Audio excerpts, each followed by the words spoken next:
안녕하세요, 족장입니다. 1억 1000만 원짜리 단지 내 상가가 나왔습니다. 어떻게 접근해야 할지 모르겠습니다. 이렇게 접근할 것 같다라고 이야기를 드리려고 이렇게 상세하게 알려주는 채널, 제 채널밖에 없습니다.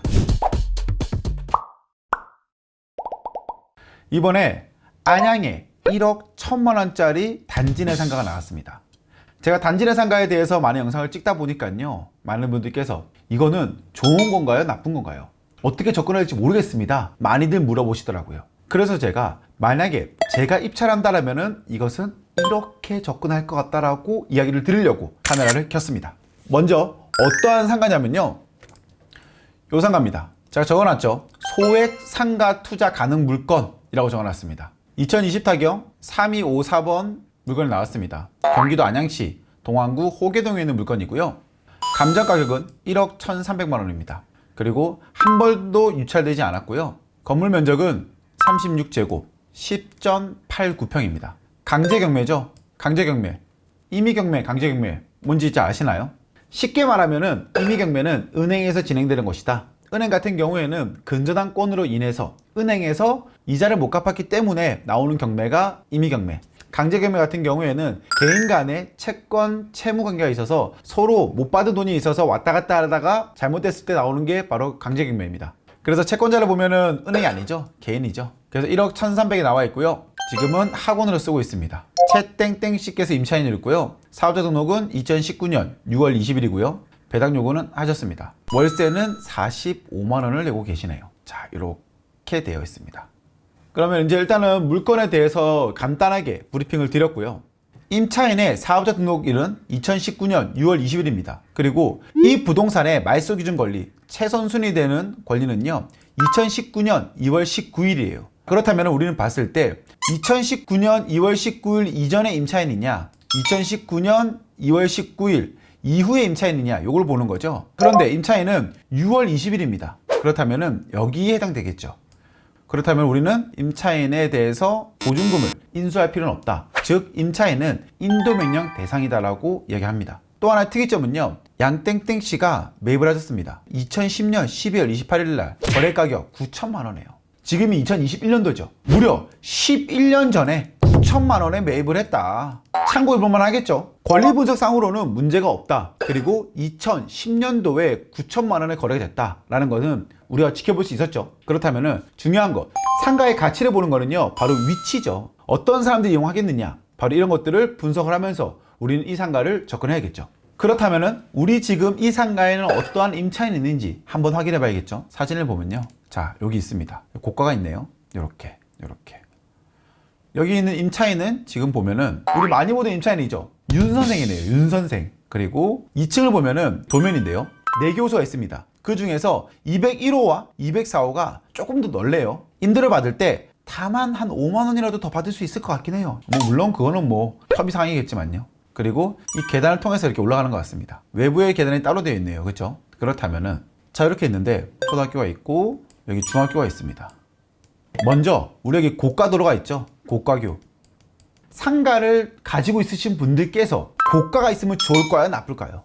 교통을 이용하시는 분들, 자동차로 운전하시는 분들은 분명히 좋을 수 있습니다. 차들이 수월하게 다니기 위해서 만들어놨지만은 우리 상가 앞에 고가가 있다는 것은 결코 긍정적인 신호는 아닙니다. 왜냐? 여기에 사는 사람들이 여기를 지나가야 돼. 근데 길이 넓기 때문에 건너가기 싫어. 위에 고가까지 있어? 그러면 사람들의 생각이 벌써 단절입니다. 단절. 도로폭이 많이 넓어진다는 것은 사람들이 단절 효과를 일으키거든요. 그래서 결코 좋은 게 아니다. 근데 고가가 있다 그러면 사람들은 더 다니기 싫어한다. 자, 그렇다면은 여기에 사는 이 아이들이, 지금 우리 위치가 여기잖아요. 넘어올 수 있는 요건이 있느냐, 목적성이 있느냐, 이제 이걸 봐야 되는 거죠. 그 목적성은 뭘로 만들겠죠? 바로 여기에 사는 아이들이 학교를 일로 가느냐, 여기서 안 들어온다 그러면 여기 상가를 이용할 수 있는 사람들은 요만큼밖에 안 돼요. 요만큼. 그런데 여기 있는 아이들이 학교를 일로 간다 하면은 여기에 있는 세대수의 아이들까지도 흡수할 수 있다. 그렇기 때문에 이 부분을 한번 체크해 봐야 될 것 같아요. 그래야지 이 상가를 접근할 때에도 수요가 좀 더 많구나, 작겠구나 라고 생각할 수 있잖아요. 어떤 말인지 아시겠죠? 우리 이 사이트 학구도 안내 서비스를 치면 나오거든요. 학구도 검색, 초등학교, 경기도 안양시 동안구. 요 여기에 있는 아이들까지 이렇게 오나 보네요. 그쵸? 우리가 시스템적으로 봤을 때는 여기에 있는 아이들도 초등학교 가려면 일로 와야 된다. 자, 그렇다면은 지금 데이터로 봤을 때는 여기 있는 아이들도 일로 와야 된다. 그럼 여기를 지나갈 수밖에 없다. 그러면 여기에 있는 학원 같은 경우에는 여기 있는 아이들도 이용할 수 있다. 이렇게까지 볼 수 있겠네요. 이렇게 지나간다, 아이들이. 물론 여기를 어떻게 지나갈지 모르겠네요. 보긴 해야 되는데 한번 볼게요. 이렇게 지나가라네요. 이렇게. 이렇게 나와서 이렇게 지나가나 보네요. 이렇게 아이들 이렇게 나와서 이렇게 지나가네요. 또 상가를 딱 지나가네요. 이렇게. 그렇다면은 여기 있는 세대 여기까지 세대를 안고 있다. 그래서 이 상가는 위치적으로 봤을 때에는 조금 애매하다 생각했었는데 그렇게 나쁘진 않다. 그래서 저희가 한번 다녀와 봤습니다. 어떤지 영상을 통해서 한 번 더 보시면 좋을 것 같아요. 해당 상가죠. 해당 상가 간판 보입니다. 그죠? 간판 보이죠? 이렇게 가시성으로도 나쁘지 않은 것 같아요. 그죠? 아이들이 이렇게 지나가겠죠. 이렇게 딱 돌아왔을 때 이렇게 계단이 있네요. 계단이 있고 이렇게 올라갔을 때 수학 영어가 있고, 아까 여기가 201호 202호 203호 204호가 되겠죠. 그래서 이 복도폭만큼 이만큼은 여기 윤 선생에서 더 쓰고 있는 거죠. 이만큼은 윤 선생에서 더 쓰고 있다. 자, 이렇게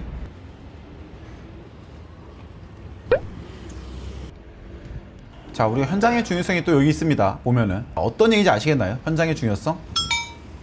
이 영상에서 지금 보면은 되게 중요한 게 있는데 이 동교분들 찾으셨나요? 중요한 거 상관이 이렇게 되어 있고요. 자, 혹시 이 부분이 중요한 거 보셨나요? 중요한 부분 요렇게 여기를 이용할 수 있을 거라고 생각했었는데 아니었습니다. 그쵸? 보셨나요? 여기 있는 사람들이 이용하기 위해서는 여기에 이쪽으로 뭔가 문이 있어야 돼요. 문이 있어야지만이 사람들이 이렇게 나와서 할 텐데 지금 보니까 문이 일로밖에 안 나타났네요. 지금 저는 여기 횡단보도가 있길래 이쪽으로 문이 있을 거라 생각을 했어요. 그런데 문이 없더라고요. 보니까 이렇게 봤을 때 문이 있을 거라 생각했거든요. 근데 이쪽 편으로 문이 없죠. 지금 이쪽 편으로 지금 나온 문이 없어요. 그죠? 자, 이쪽으로도 나오는 문이 없죠. 그렇다면은 사람들이 일로 이렇게 건너올 수 있을까요? 건너오기 쉽지 않다. 이래서 현장이 참 중요한 거죠. 그렇다면은 나오는 문을 찾아봐야 되는데, 이쪽 고가 쪽으로 이쪽 편으로 해서는 나오는 문이 없네요. 저는 이 횡단보도가 있길래 이쪽 편을 통해서 나오는 문이 있을 거라 생각했는데 없네요. 그렇다면은 여기 있는 사람들은 어디를 많이 보내겠느냐? 일로 많이 보내겠죠. 일로. 이거 영어가 있네요. 또 그렇다면은 여기 같은 경우에는 여기를 많이 보낼 수 있을 것이다. 여기 지나가는 아이들하고 여기 아파트 세대원이나 여기에 있는 선생님을 많이 보낼 것 같다라는 거죠. 여기 상가는 뭐 그렇게 나쁘거나 그렇게 좋거나 그렇진 않다. 딱 정해진 수요층으로 해서 딱 정해진 수익밖에 못 볼 것 같다라는 생각이고요. 그렇다면 많은 우리 동구분들께서 궁금증 가지시는 거죠. 족장님은 이 상가를 봤을 때 얼마를 쓰시겠습니까? 많이 물어보실 것 같아요. 저 같은 경우에는 이 상가 같은 경우에 조사를 해보니까 임대 가격은 이 안에서 크게 벗어나지 않는다. 더 많이 받아봤자 플러스 5만원? 딱 이 정도예요. 평당 5만원 정도. 그렇다면 아까 몇 평이었죠? 10평이다. 여기 딱 봤을 때 10평이고 평당 5만원. 그렇다면은 임대 가격 10평 곱하기 5만원 하면은 50만원. 제 생각에 45만원 내고 계시니까 한 5만원 정도만 더 받을 수 있지 않을까라는 생각이에요. 50만원 곱하기 12, 12달이죠. 나누기 수익률을 몇 프로 볼 것이냐. 금액이 크지 않으니까 4%에서 4.5% 볼 것 같아요. 그러면 매매 가격이 나올 것 같습니다. 해볼까요? 50만원 곱하기 12는 600만원이죠. 나누기 0.0 4% 하면 얼마냐? 1억 5천. 그러면 최고 가격은 1.5억 나누기 0.045. 적정 가격은 1.35억? 한 요 정도 되지 않을까 싶습니다. 물론 여기는 5%까지 볼 수도 있을 것 같아요. 1억 5천에 판다고 해서 뭐 그렇게 나쁜 건 아닌 것 같습니다. 그럼 저한테 물어볼 수 있죠. 2층인데 4%에 팔리나요? 안 팔릴 것 같은데 가격이 굉장히 저렴하기 때문에 이 정도에 그냥 내놓고 기다리지 않을까. 제 적정 가격은 1억 3천? 1억 3,500? 정도일 것 같은데 투자금이 정말 작게 들어갈 것 같으니까, 그렇다면 우리 동구이분들께서는 저 가격에 커트라인을 맞춰서 내가 얼마를 먹을 것이냐, 감정 가격이 1.13억이니까 한 2천만 원 정도의 갭이 있는 거예요. 2천만 원 정도에 최저가에 가지고 온다 그랬을 때에는 나의 돈이 한 2천만 원 가량 들어갈 것 같아요. 보니까 개인으로 하면 대출이 한 50에서 60% 나올 것 같고요, 법인으로 하면은 대출이 한 80% 나올 것 같거든요. 나의 돈 20% 정도 들어가면은 보증금은 한 500만 원 받을 거니까 실제적으로 맨 마지막에는 2천만 원 정도 들어가면은 한 달에 뭐 한 2, 30만 원 들어올 수 있다? 딱 이 정도예요. 그리고 뭐 나쁘지 않고 쭉 가져가다가 내가 하는 그러한 그림이 나오겠죠. 제 생각에는 이 물건이 이렇게 될 것 같다. 그래서 감정 가격보다 너무 높게 쓰는 거는 좋다 나쁘다? 별로 그렇게 좋지 않을 수도 있다. 물론 이건 저의 개인적인 생각인 거고 정답은 아닙니다. 저는 이렇게 생각을 한다. 참고만 하시면 좋을 것 같고요. 여러분들께서 입찰을 하고 낙찰을 받고 매각을 할 때에도 이렇게 참고를 해서 하시면 더욱더 좋은 결과가 있지 않을까 생각을 합니다. 이 물건은 최저가에 받으면 투자금 대비 크게 나쁘지 않을 것 같네요. 뭐 이자 해봤자 볼까요? 마지막까지 볼까요? 1,300 9천만 원 정도 대출 나온다 치면은 3.2%? 한 달에 이자 23만 5천 원? 그러면 45만 원 받으면 20만 원 남고 50만 원 받으면 25만 원 수익이 있네요. 물론 45만 원 받는다 그러면 이 매매 가격이 흔들립니다. 여러분들 잘 생각하셔야 돼요. 난 만약 50만 원 받을 수 있다 그러면 이 가격인 거지, 45만 원 받아 그러면 이 가격 아닙니다. 여러분들 알죠? 우리 동구매 여러분 알죠? 수익률 계산 다시 해보셔야 돼요. 자, 이 정도면 나쁘다 안 나쁘다? 뭐 나쁘지 않다. 그냥 뭐 한 2천만 원 들어가서 20만 원 남는다? 나쁘지 않다. 어떻게 생각하시는지, 어떻게 접근하는지 잘 아셨나요? 이렇게 상세하게 알려주는 채널, 제 채널밖에 없습니다. 오늘도 도움이 되셨다 그러면 구독과 좋아요 아시죠? 다음 영상에서는 더 재미있고 더 유익한 영상 만들기 위해서 노력하겠습니다. 그럼 여기까지 하겠습니다. 감사합니다.